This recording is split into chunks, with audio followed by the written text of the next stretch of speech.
Okay, welcome to the concurrency event surrounding improving development cycles with GitHub and Copilot. We are so glad that you are here. We have a veritable pantheon of concurrency experts here to talk about Copilot. This has been one of the more interesting discussions that we've had in prep for a session, just because of how it's been an opportunity for us to drive different kinds of ways that we've seen Copilot change the way we've developed our own software, as well as helping customers. So this is going to be really interesting. We're going to be talking about not only the current version of Copilot, but also what's going to be coming with Copilot X, and you should be looking out for at Build next week. So really, really interesting. Lots of different takes on this, and I hope that you enjoy it. So we're going to start by introducing the people that we have from Concurrency who are going to be helping with this conversation. I'll start by introducing myself. I'm Nick Lesnowski. I'm Concurrency's Chief Technology Officer. I've been in consulting for 21 years. I'm a 13-time Microsoft MVP, so I get the opportunity to see a lot of what's happening with these tools before they come to market. So a little bit of a preview on some of the things that have happened at Build or are going to happen at Build next week. That's really been a really interesting experience. And then also what's been really fun is I'm a father. I'm a father of 8.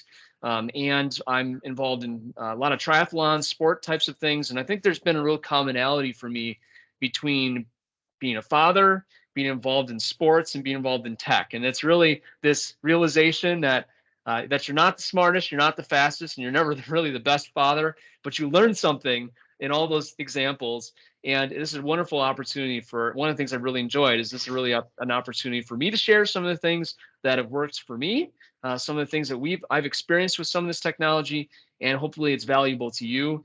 And via this conversation, I've really enjoyed also learning what else everybody else has learned from this technology. And hopefully as we've been exposed to it, that informs something for you and you get an opportunity to be able to then do some your own learning and then maybe share back with us some of the things that you found. So next person to introduce is Brian Hayden. Brian is going to be leading a lot of our conversation today. Brian, why don't you introduce yourself a little bit? Yeah, thanks. So I'm a solution architect at Concurrency. I have also been in consulting for, the 20 some odd year mark, mostly in the app development space. A little bit about me. I've got two wonderful kids and a wife. I'm really active in the outdoor community, both just as a hunter and a fisher. But I also volunteer a lot for the Wisconsin Conservation Congress and the Great Lakes Sports Fishermen Organization. And, we give back to the community in a lot of different ways, like it's fishing clinics and, things along that nature, but also donating, a lot of the fishing, like our big fishing tournament, we donate almost 1,000 pounds of salmon to the local hunger task force. A little fun fact about me, besides being a nerd that you can see in the bottom, but I'm identical twin. So there's two of me. Which one's the better half, Brian? I don't know. He's probably Danny DeVito, if you want to think of it that way. I'll be the Arnold. Okay, and then our next person is Jeremiah Siegel. Jeremiah, is that a bank vault behind you? That is, it is a restaurant that I don't think exists anymore, but it was inside of a bank vault here in Chicago. I think it's called the Bedford. Hopefully someone takes over that space because it was really cool. There was a previous work event in my past.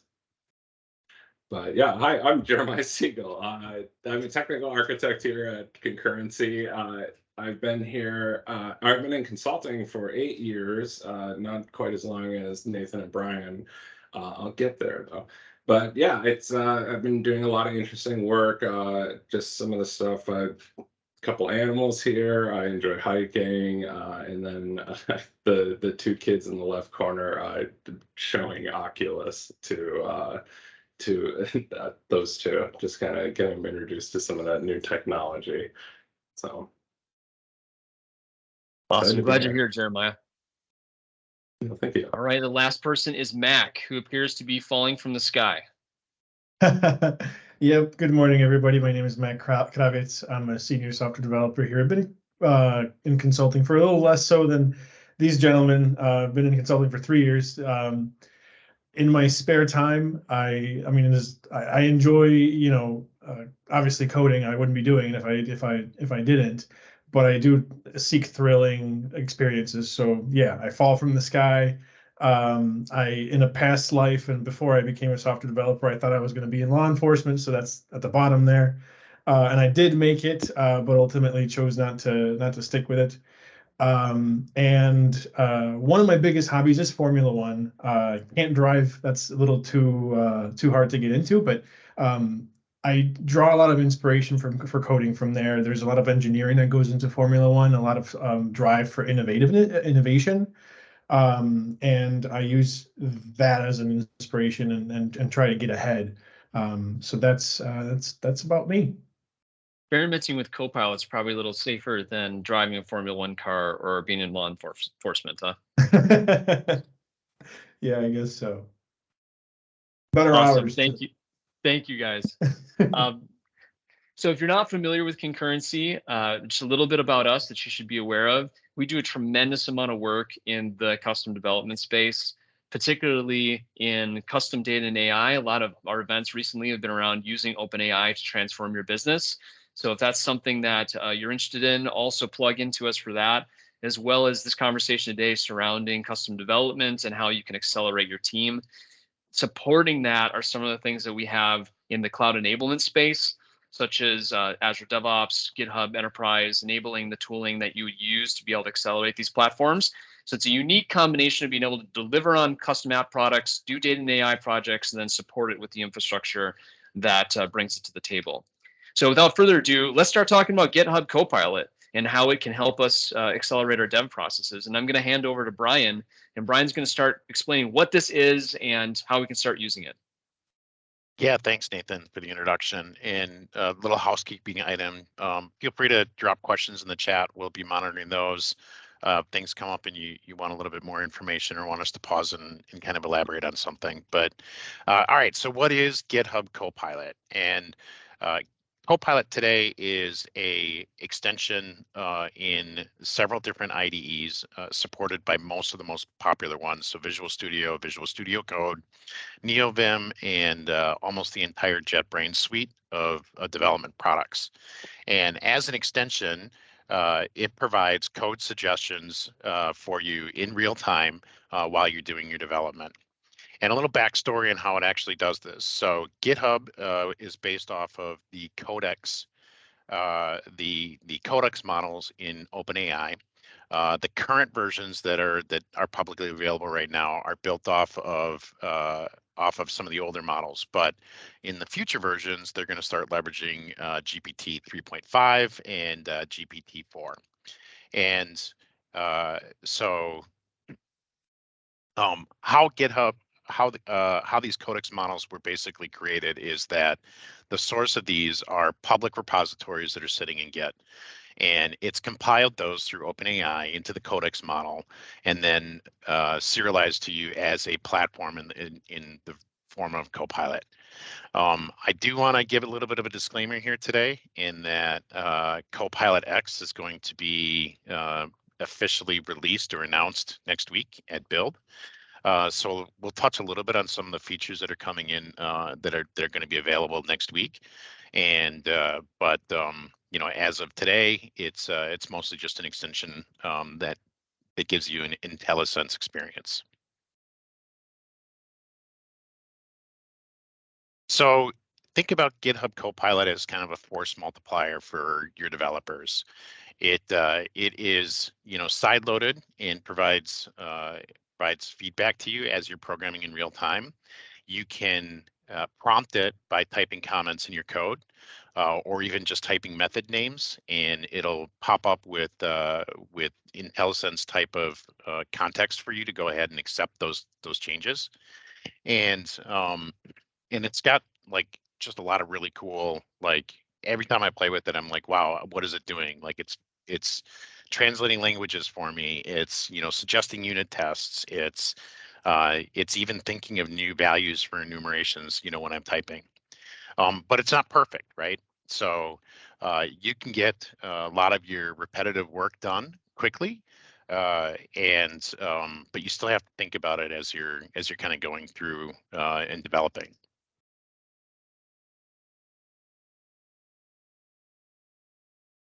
So let's talk about what it is. It's a great tool. It can help you when you're working in technologies that you're a little bit unfamiliar with. Let's say that you're a developer and you've been using Dabber for an ORM, and your company that you just got started at is using Entity Framework, and you're not really familiar with some of the syntax there. It'll pick up on that. I mean, not pick up that you're unfamiliar, but it'll pick up on what the technologies that you're using, and it'll create suggestions for you, based on that. It does a really good job at reducing and eliminating repetitive work. So, for example, if I have a bunch of properties I want to add to a class, it can kind of contextualize and understand, what it is that you're trying to build, and it'll build those things for you. I found that it really helps me stub out workloads really quickly. So if I use a well-defined method name, it understands what I'm trying to build for a function, and it'll create those for me. It'll create the patterns that I'm looking for. If I want to iterate over a list of items, it can suggest the for loops for me. It also helps out with documentation and can accelerate building unit tests. What it isn't as fast as IntelliSense in terms of instant prompts for you. There is a little bit of a latency, and the reason why, when you think about that diagram that I showed a little bit earlier, is that every time that you type something, it's sending a request to the Codex models, and it's waiting for a response to that. And so you might not get instant feedback, but you'll get feedback. Then the other thing to consider is that as you're building your code, all of that contextual information is getting built into the requests that it's making. And so, if you've got bugs in your code or whatever, it may give you some incorrect, suggestions just because you've got other things in your code that it's conflicting with. The other thing I want to call out is it's not bug free. I mean, there's plenty of times that I've been using it where I prompted it for something and it's not giving me, correct responses or what I would expect to. So even though it can accelerate it, you still have to be mindful that, it's not writing your code. And then the other most important thing I would say is that it doesn't know your business. And so while this may take away some of the commodity work, what it won't do is it won't understand, how you run a bank or how you process claims for an insurance company. Those are things that that you still need your experts to be able to write code.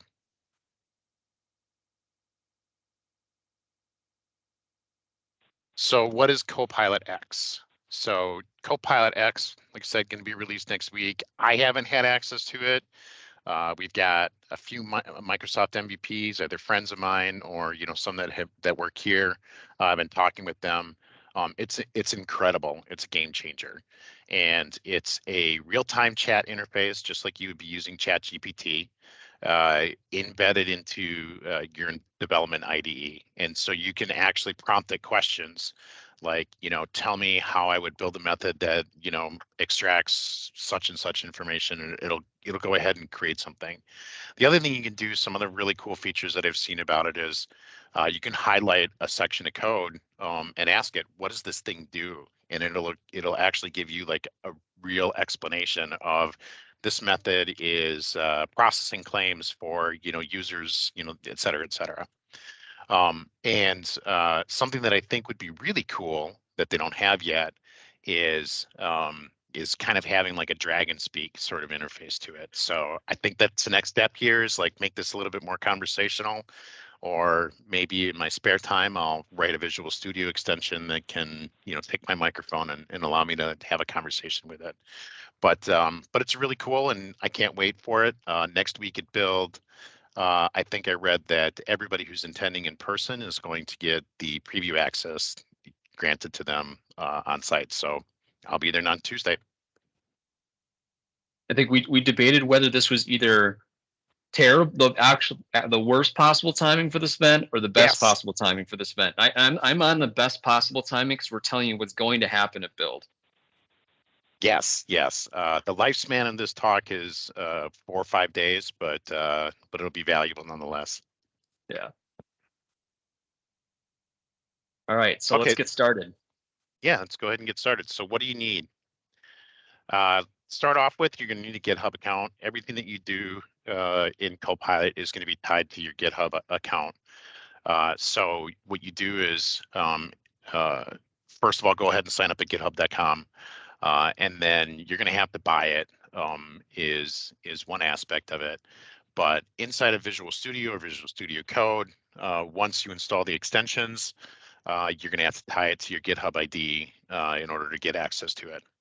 From a costing perspective, there is a trial period that you can get for it, either 15 or 30 days. But you sign up in GitHub for access to it, and you can pay either monthly or yearly for that. In addition, if you are working for an organization and would like to have it, there is an option for you to enable it for your organization, and we've actually done that here at Concurrency. What's also kind of nice about that is that, as an example here at Concurrency, I may use a Concurrency GitHub account and my personal GitHub account. In fact, most of our developers here would use their personal GitHub account so that, as we're building software, whether it's for clients or, for ourselves, that we're getting credit. We're being associated with pull requests and both open source products and client work. So even within the organization setting, I can go ahead and grant access to like non-concurrency accounts, so to speak. And then once you have it, you're going to have to get it into your IDE.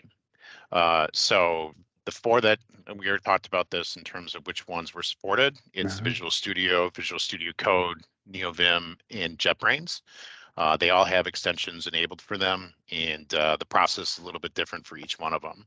But you go into your extensions for Visual Studio, and then what you can do is add that Copilot, and it's going to ask you to authenticate using your GitHub account in order to enable the features that are there.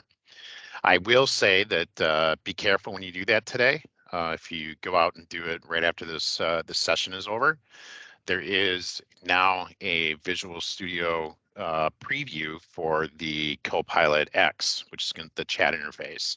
And if you install that extension, you're not going to have Copilot running. So, make sure that you don't install the preview version of it. You just install the real version of it right now. And then I wanted to kind of show on this window just a couple things that you can expect. On the right side, you'll see that there's a window that we can turn on, and we're going to do a demo, and you'll see this in real time. But you can get your suggestions both in a window that are side loaded, but then also if you look at like line 23 in the window here, I'm typing something and I'm getting these suggestions. Is this what you want? And you just kind of tab into it and it'll write that code for you. So then some comparisons from a cost perspective. I think people are going to be interested in that. It's $10 a month for your personal account, which I've been using that way for a few months. And then when Concurrency got it, it's $19 a month for business. I think there's a slight discount for doing a yearly purchase, but definitely with the yearly purchase, they give you, I think, 2 months free with it. And then the biggest difference here is that from organizationally, it's if you're just buying a seat, you really just have the management for yourself. But from an organization standpoint, if you get it, you can add and remove Copilot seats to individuals that way. So it's really great. From a security standpoint, again, when you think about the organization, on the personal side, it's just you, but you get to manage these seats, for your organization. And then probably one of the other features to think about in terms of the difference between personal and business is that some of the advanced like security features around like VPN proxy support and whatnot are only available in the business licensing. I thought it would be prudent for me to bring up some discussions that are going on and maybe answer some questions for you right now.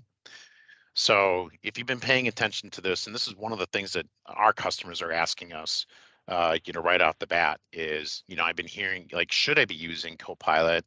It's being trained on all these open source libraries or code bases that are out there. So what does that actually mean to my organization?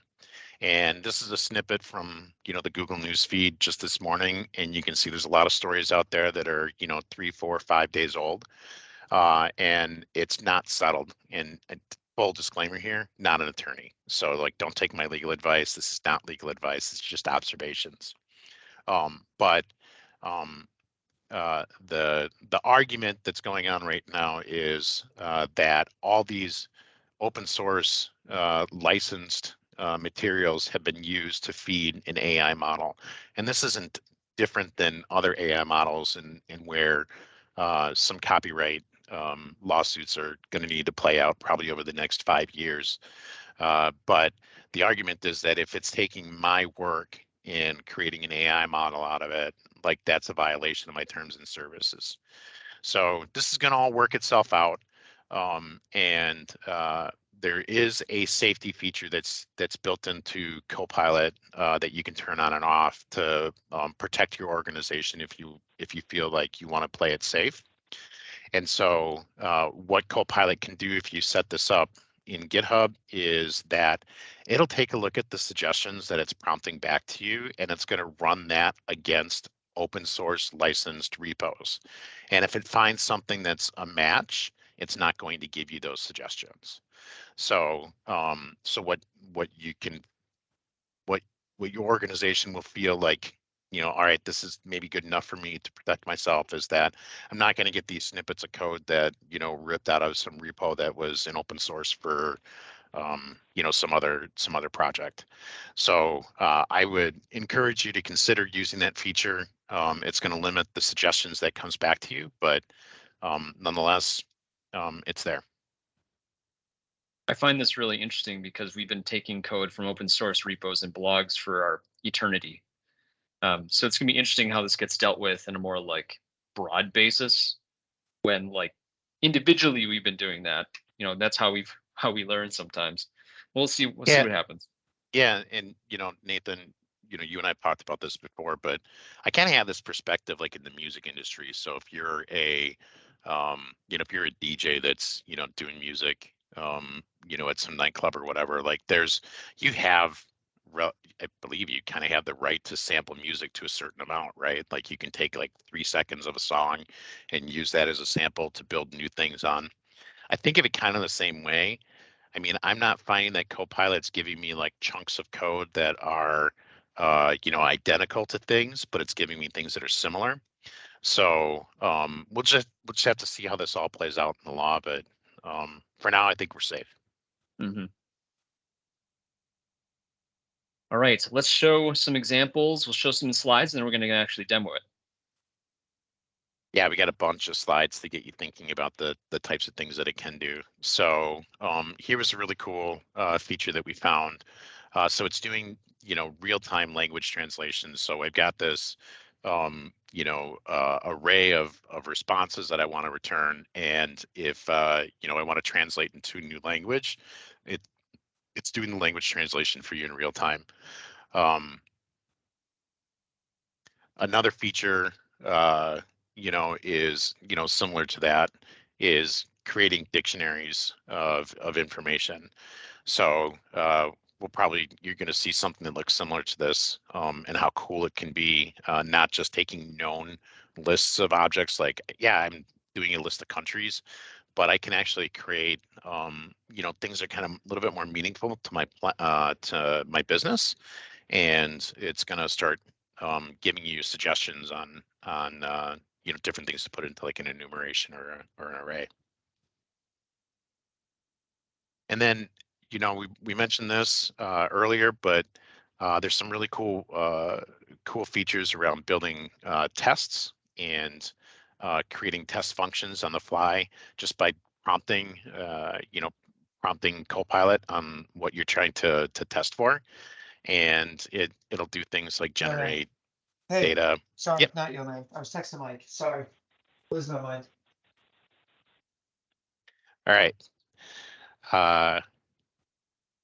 Another great feature is, I don't know about you. I used to love regular expressions, but now it's just kind of tedious because I find myself just going to, Stack Overflow or whatever. Like, all right, what is this? What is this? But now I can actually just ask it, and hey, I need to validate the format of a telephone number, or an email address, or make sure that this is a valid name and doesn't have anything. And so I'm just asking it, like, what should I be adding for a regular expression, and then I can test it as well. So a little quicker. According to some, I think the regex and the test writing are like two of the most killer features. Yeah, I've done some really weird stuff with regex. Extracting information. I use it for parsing like websites and stuff like that too. It's pretty fun. I got a question here. I think I saw somebody raising their hand.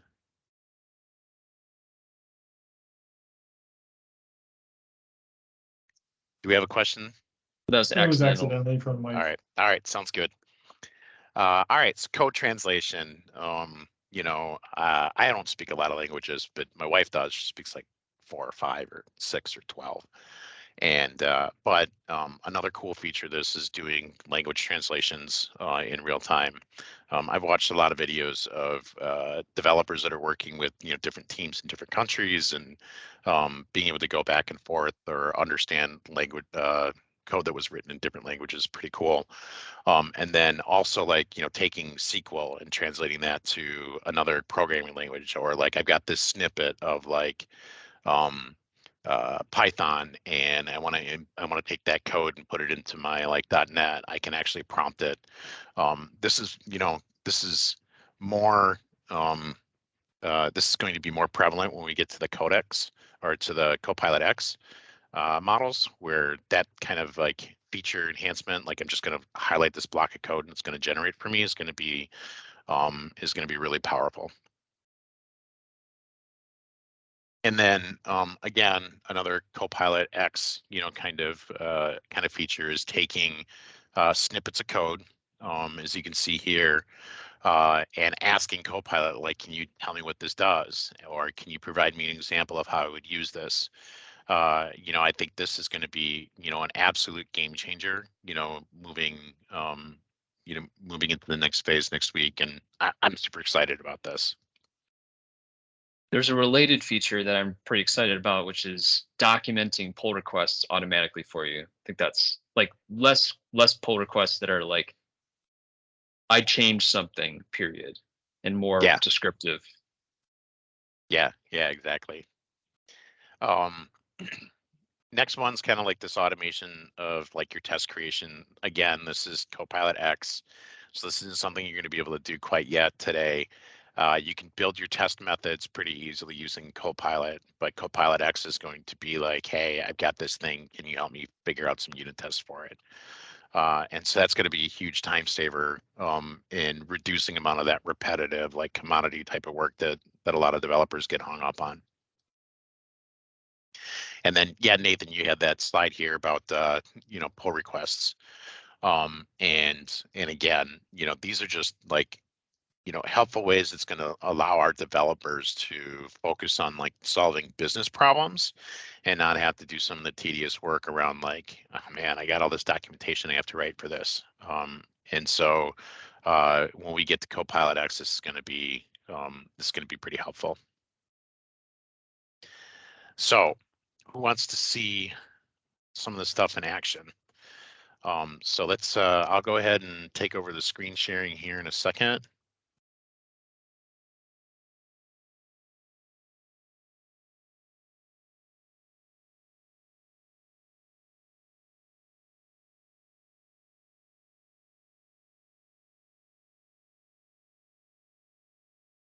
And you all can see my screen at this point. Sure can. All right, great. All right, so I just created, this is boilerplate. To get this started, all I did is create a web API, and I've got a library that I want to use to incorporate some of this information. So I'm doing kind of a membership thing. And so the idea here was for my fishing club. And what I wanted to do was, I've got all my data sitting in WordPress. That's where everybody signs up for, for having access to the fishing club and paying their membership dues and stuff like that. But I want to build something where I can expose this, as a as like a phone book or a member directory or something like that. So that's the context of what I'm going to be building here today. So first thing I'm going to do is kind of like, understand like what a member is. So let's add a class, and we're going to call it member.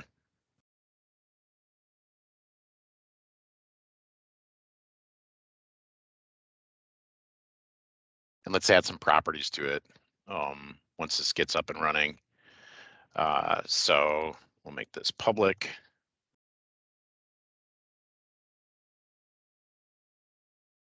And if Copilot does its thing, I just started typing the letter N and it popped up and it said name of the member, right? So, okay, we're going to add a name. I know I need an ID. So we're going to do an ID. And let's add an email address. It's already thinking about it, like literally it's just thinking about things that I'm going to need.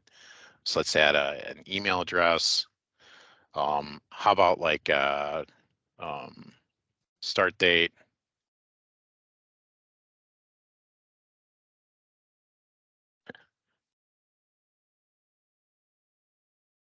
And then probably want to know like when this member is going to end. So end date. And this is all, I mean, I'm hardly typing anything at this point. All right, so now the thing that I know is that I need to initialize some of these things. So it's actually kind of helping me out here. But I need to, remember I talked about like plans. So I need to add something here. Let's go ahead and add another file. Let's do plans. So my members, they sign up for different plans and I've got different like prices for them. So let's actually just do like an enum here. And let's start with, I know I've got a regular membership. I've got a senior membership. I've got juniors that sign up. And now, oh, hey, like what about a family? Yeah, family sounds good. Lifetime membership. Yep, those are things that I like. So it's adding trial membership, super important. We have trial members. So it's adding things to my enum that are kind of relevant based on other other code that's been built on this. So let's go back here. Let's add a plan. And you can see that it's already picked up on this other class that I have, the enum that I have, and now I can add the plan to it. So I want to start using this right away. So let's create a new controller and create a membership controller.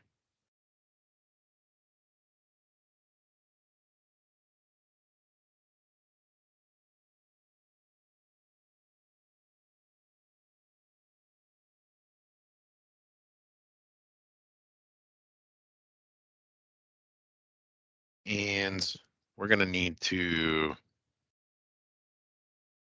include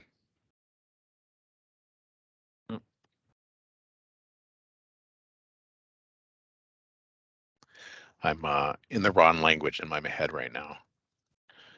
So let's use Copilot membership so we can get some of that pulled in here. Probably the first thing I want to do is, add a member.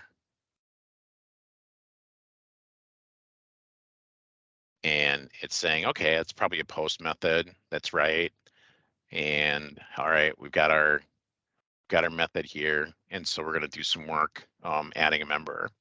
And again, just by typing that comment, it kind of understood that, I want to add something. So this is going to be a post method, and it knows that I'm talking about members right now. So it's adding these, parameters to the function and allowing me to go ahead and like not have to think about that, or like remember, is this HTTP post, HTTP guest, is it a patch, et cetera. So let's try something a little bit more interesting. Let's get a member. Sometimes I'm thinking about, how I want this to look. So membership, I'm going to type my route out. And Copilot's going to be like, oh, you're looking like you're doing a get. Yep, that's what I want to do. And it even knew what I was trying to get. So it's like suggesting function names that are relevant to what I want, to the method that I'm defining here. So again, I'm using somewhat natural language, or I'm using comments to drive the code and getting good results. How about something more interesting? What about assign a plan to a member? So I'm going to do some work against this. All right, another post. That's good. We've got this. We're going to assign a plan to a member. Again, I'm kind of getting the things that I want, out of it. But I've got one other thing that I wanted to show you that's kind of like interesting as well, where we can get into some of the other features. So how about I get all the members with a junior plan. And if you saw the context here, it actually suggested like junior plan for me. Like, once I said J, or like one of the prompts that it showed up there as I was typing was with a specific plan. So it again is already understanding like, the code that I want. So let's do something. Let's only retrieve members with a junior plan and sort by email.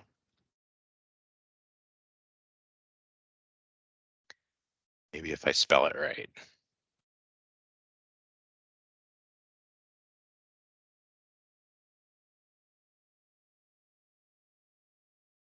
Okay, let's try. See, the prompts aren't 100%, or maybe I have to rebuild it in order for this to work. How about let's start with this. Get all the members. Filter by plan. Well, you're picking up on things that I don't like.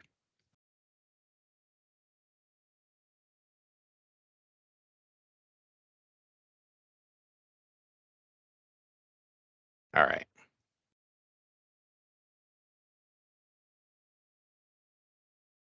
Here we go. We finally got to it. No matter how many times in a demo that you try to go through something and get everything kind of prompted and ready for yourselves, Copilot can do some funny things. All right, so let's sort this by the email. So again, I don't have to remember all this context. It's writing a lot of this code for me. It's repetitive stuff. How about like we iterate.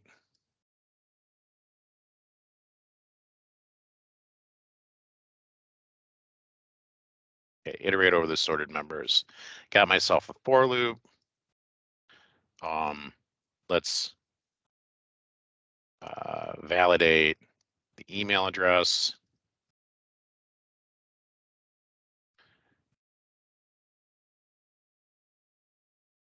I think one of the things I most like about this is it's kind of causing you to do excellent code documentation practices as you go.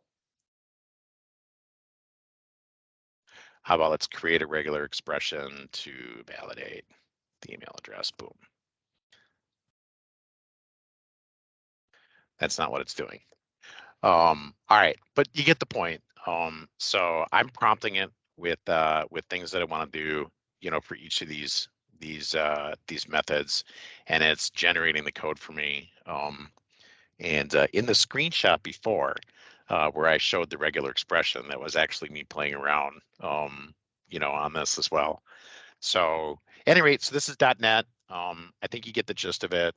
At this point, I'm going to stop sharing and allow a couple of the other demos to take place, because I think one of the more valuable things here is to understand that it's not just .NET development that you can utilize this in. So I think, Mac, are you up next Mac. with React? Yes, sir. I'll be doing some React and showcasing that a little bit. I use it a little bit differently than you. I'll be the first one to admit. And what I mean by that specifically is that I don't prompt it with these comments. I let it do the thinking for me. Now, before, and I'm one of the lucky members of our team that has access to Copilot from our organization. So thank you to the powers that be that are making this available to me. Now I've been working with React for a number of years. And one thing I'll do is I'll give it a quick 1 minute high level background of what we're looking at, what we're doing. And then I'll show exactly how I've used Copilot and why Copilot has been helpful for my productivity. So the solution I have open here is a React app. It's making use of Redux, and it's further extended through a middleware called Redux Thunk. Now, this kind of design is most common for larger web apps with many moving parts. And it's very important to highlight that because Copilot can be effective in both small one-person projects, but also can be hugely useful in enterprise applications built by large development teams. Now, for those that are unfamiliar, Redux is a state container for JavaScript applications. So in essence, it allows us to take all of the state values of our React app and house it in a single location, which makes mutations of state predictable and gives us just a concept of a single source of truth. Now, on top of that, Redux Thunk then further improves upon this, and it allows us to use a pie metaphor. Our single source of truth is a big old pie, and I can organize my state management into smaller slices of the pie. So I have an example that establishes a user slice in the pie. So assuming that I want to manage users, and I'm going to breeze through this because we now get the gist of it. We'll get to the fun stuff of the thunks. But we first want to create our state object and make sure that it has the info that we need, right? So one of the first things I'm going to do is I'm going to define a user, and right away Copilot, mine is white. Copilot tries to autocomplete some stuff for me in TypeScript. It's not what I want. That's okay though, right? I'm going to keep going and do things my way. Now, one of the things I will say that's different from I think everybody on this call in terms of the presenters, I am using Rider for my .NET projects, and I'm using WebStorm for my non-.NET projects because I'm on a Mac, and that's just Mac's on a Mac, and that's what I like. So we have our user state. I declared a user model. I don't have one created yet. We'll get to that. But we want to initialize our state, and right away, Copilot knows that I'm going to have an empty array for my user. So I'm going to go ahead and do that. And really quickly, I'm going to go and create a new user model. And I don't want to spend too much time doing this, but that's just fine. I'm going to go ahead and add that.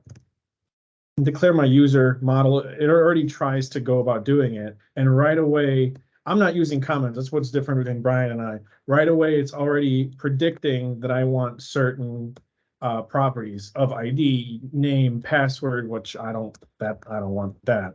But you get the gist, right? We could also do role just for fun, right? So then we create our interface. I'm going to go ahead and export that. We have created our interface, import this just to make sure we get rid of our errors.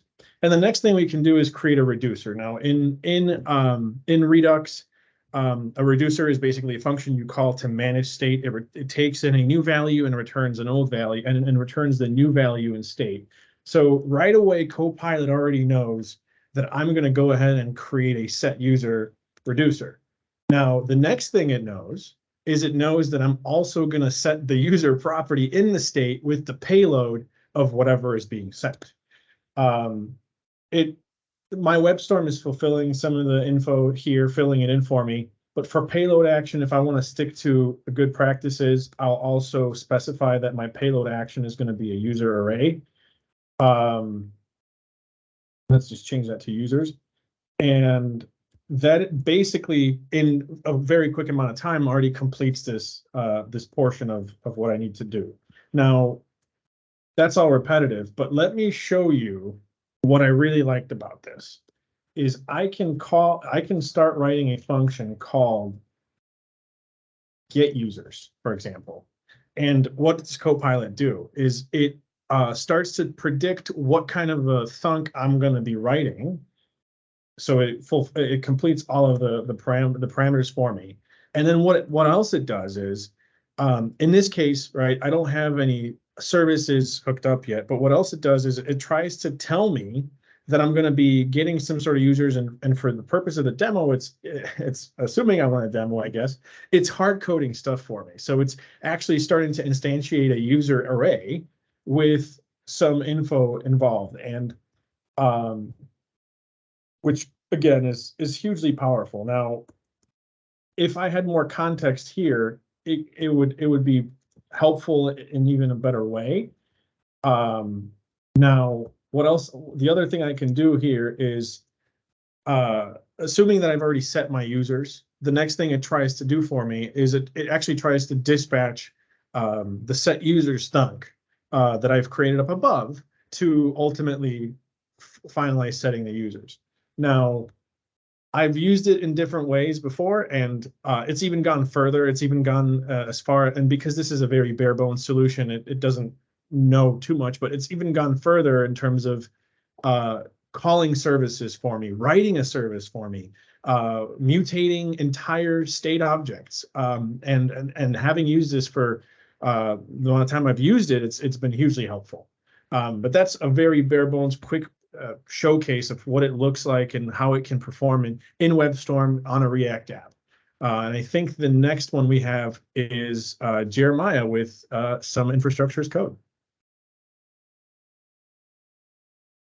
Hi, everyone. Yeah, I'm going to keep this short just in because of time. And when we jump into this, so I'll be using Bicep. And I have some pre-written variables out here, my parameters that would go into this when you're actually doing a Bicep deploy. And I can go right into, let's see, right away it's trying to add some suggestions.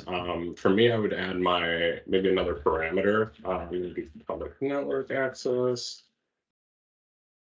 And it's going to enable it. And what I'm going to do when I start, see, it's already trying to figure out things that I'm doing as I create this. But what I want to do is define a resource.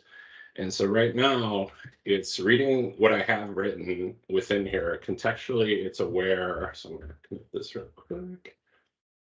So it creates the storage account resource. But the nice thing about context, so it knows that I'm using this variable and it's saying, okay, I'm creating a resource, a storage account resource. So it uses my existing variables. So it tries to tag those in there. One thing in here, see, it's not perfect because some of the things, since Bicep is it's updated quite often, one of the things I would point out here, it's only as good as the model. So if you saw, the current model is 2022, September 1st. And previously, just because of the models and what version is out, its recommendation is a little behind. But we're looking for something that's not 100%, but something to get us there. And one of the things you can also do, just adding, it even goes, okay, it knows I need a storage container. So it actually contextually grabs it. It's grabbing my actual resource created here. It's grabbing the name attribute, and it's combining to a blob container storage name, which is defined up here. And even that variable I added, it pops in here. So the thing is, it's nice that it's contextually aware. So even as I'm just going, it's gonna try to do some stuff. It thinks I need another one. And this is where it gets you to a certain point, but at this point it's repeating itself. But yeah, this one, the thing is, the nicety about it is being contextually aware, and it is trading through different information. And you can see any of that output for Copilot of when it's doing its fetches. You can see when it's refreshing its context, and it just kind of, and you can also see, if you are running into some latency issues. And with that said, like I said, I'll keep it short. And that's it for the bicep. All right, so this is going to be kind of fun. So Nathan and I were out at a client a few weeks ago, and talking about OpenAI in general, and the topic of Copilot came up, and one of the development managers asked us, "Is it possible? Like, will Copilot work with COBOL?" And I was like, riffing, and I'm like, I'm sure it will. So I thought I would try to see what I could do with COBOL, not being a COBOL programmer or understanding anything. And I don't have anything that works, but I thought it would be funny to share, something. Maybe there are some COBOL programmers out here that would be interested. But so I just created a hello world, file in COBOL. And I'm going to try to do some comments here really quick, and boom, it already knows that I'm trying to build like a sample COBOL program. So weird thing here is that now that I'm using some different plugins and extensions in order to get Visual Studio Code to work with a COBOL file extension, my tabs don't entirely work the way that I would expect them. So I wind up having to like accept this or do different things. So the answer to your question, if you were wondering, does it support all sorts of weird languages? As long as the language is in a public repo, it's included in the codex models and it's supported. So here's your fun little trivia. So Nice. let's go back to the presentation with all these demos out of the way. So the next thing I wanted to talk about is, okay, but does this actually make a difference to developers? And so in terms of like thinking about developer productivity, or is this making a difference, there's a bunch of different things that you need to consider. It's not just about team velocity, but it's about the team being able to focus on the work, or stay focused on the things that actually really matter, rather than being distracted with code that is just the boilerplate. I have to remember this parameter name. I have to remember, like Jeremiah showed, like the structure and definition of these different bicep modules. So what we are seeing is improved developer satisfaction, the ability to stay focused and feeling productive. And GitHub has done a really a site like a academic study to look at that, and has a bunch of you can go and read it, but it has a bunch of feedback. It really is making a difference for the people that are using it. So if we think about productivity realistically, though, one measurable that we can do is sprint velocity. And overall, we're seeing, at least on our team here, we're seeing about a 20 to 25% increase in productivity across the board as measured by team velocity. So you can see that, in sprint 36 is kind of when we started using Copilot. And what was kind of interesting is that we saw like, the amount of work that was getting done was actually exceeding the amount of plan work. So we'd start increasing the plan work, and we, could keep up with it to a certain degree. And so there are measurable results. It's going to vary based on the type of work that you're doing, whether it's commodity based or, forms over data type of development. But you will see some improvements in the velocity. An interesting point that I want to make is I've been thinking about what this actually means. And having worked in the consulting industry for a long time, I've worked with scores of different companies, large and small, that leverage offshore development in a lot of different ways.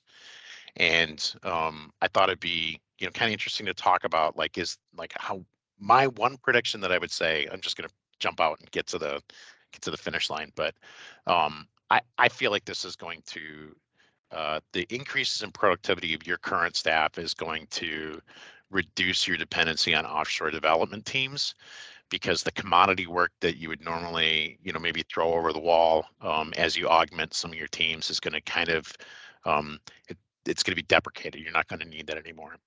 And so if you aren't one of the big companies, like part of the problem with offshore is that if you aren't one of these big companies like Microsoft and Google or IBM, it's difficult to recruit the top talent in some of those areas because those organizations are investing and pay a lot of money.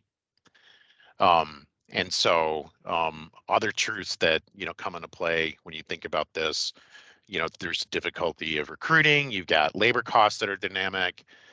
I know one of my clients was telling me that, yes, it was really difficult to find people to work for them because even though they're a really big company, a $2-3 billion company, their name recognition doesn't exist out, in India, for example. But even if they could hire them, at the cost that they wanted to pay, these people they knew that they were getting into the industry and they wanted a 20% increase, like their raises were 20% year over year. So, these are some of the problems with, with offshore. But what I had found working with teams that have a hybrid with offshore supplement employees is that there's typically like a 3-to-1 or a 4-to-1 ratio for workers, meaning that if I've got a team of 4 people working in the US, that it's typically somewhere around 12 to 16 developer team in an offshore place to get that same velocity of work done. And there's a lot of reasons why. There's time zone conflicts. There's, I've got the burden of having to document user stories really in depth because they're not with my business. They're not sitting in the same room as my product owners. But there's there's definitely not as high of productivity with offshore. So, and then the other aspect of it is that they don't necessarily have access to things like Copilot, or, within your organization, they may not be able to leverage the same libraries or whatever else. So I think that, over time, and Jeremiah, you and I had a good discussion about this yesterday. But I think over time that what you're going to see is that the increased productivity of your direct employees, your onshore employees, is going to outweigh the disadvantages of leveraging offshore in time. So I'm really fascinated by this question because the same things that you use to write up the requirements for offshore may be used to simply have Copilot created for you.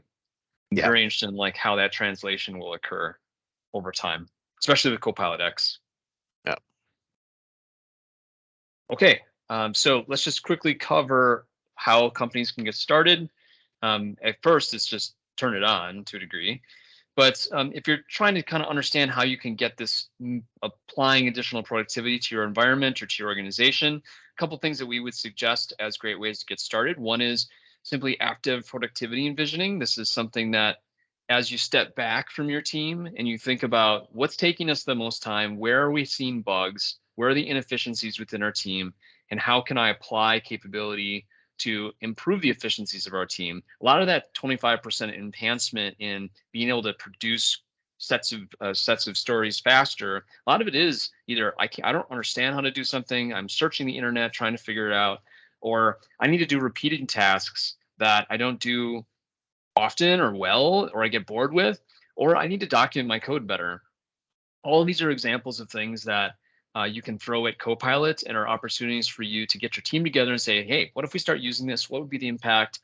How do we throw certain types of ideas at Copilot and experiment, and then have a conversation as a team to determine, is this working? What's not working? What's better? What's not better?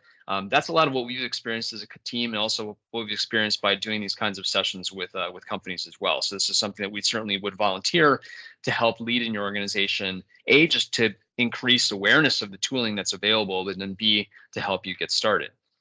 Second thing is looking at specific scenarios and seeing how you're increasing velocity, whether that's general productivity like we showed, maybe it's improving your test automation, or ultimately the code modernization process, moving from one version of code to another version of code, one language to another language.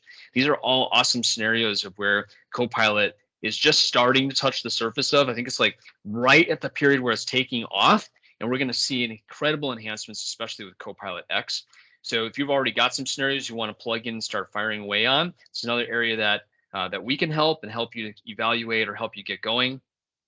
And then finally, just doing it in scale production has measurable increases. And this is kind of a brick by brick thing. I liked what Max said yesterday when we were talking. Is it's like an enhanced version of IntelliSense. Like one weird bug that we ran into is that like if it takes a long time for Copilot to respond, it sort of shuts down IntelliSense for a second. It's like, oh shoot, I can't even live without IntelliSense. I think this is going to get to a point where it's the same way. It's not quite there yet, but I think it's going to get to a point where it's almost like IntelliSense being turned off. Where you're like, what do I do now? Like, oh crud, I'm back to the Stone Ages where it doesn't fill in things for me. Like this is going to be the normal way that you build code going forward. And to a certain extent, I think it's going to be interesting to talk about what does coding look like for a person who's going into school right now, coming out maybe 5 years, 6 years later. What does that experience even look like with these kinds of tools? And that's something that scaled production will really drive, and you'll see the extent to which this drives normalization. So these are our 3 call to actions. We would love to meet with you on any of them, helping you to open up the box and drive envisioning, evaluate a scenario, or scale the usage in your team. And these, of course, are things that we've seen productivity from, and we're really thankful for the opportunity to be able to talk to you about it today. And watch Build next week, man. Build is going to be awesome. There's going to be even beyond this, it's going to be crushing the number of things that get announced next week. Over the years, man, next week from the AI front is going to be in everything, not just this. So when you close down the session today, fill out your call to action, select what you'd love to have us help you with. And we're super thankful for you joining us today. Have a great rest of your week. Thanks, everyone. Thanks, everybody. Appreciate your time. Thanks.